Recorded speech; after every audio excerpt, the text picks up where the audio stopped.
Hey everyone, here we go again for another flower arrangement. This time I do heart-shaped flower bouquet. So here's what we need. First, we need floral foam, chocolate holder case with stick, flowers.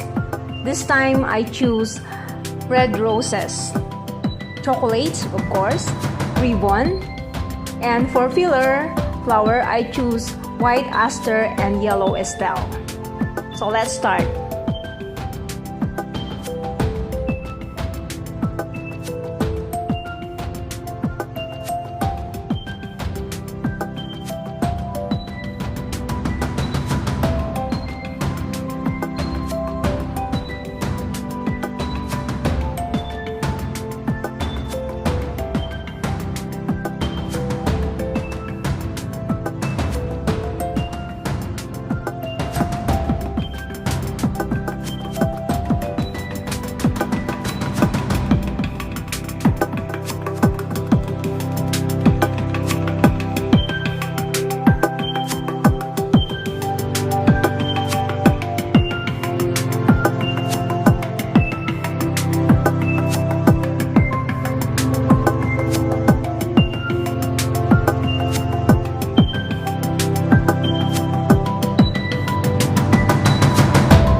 This is the first time I did something like this.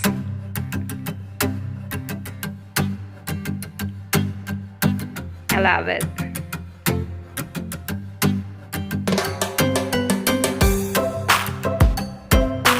that's all. Thank you so much for watching.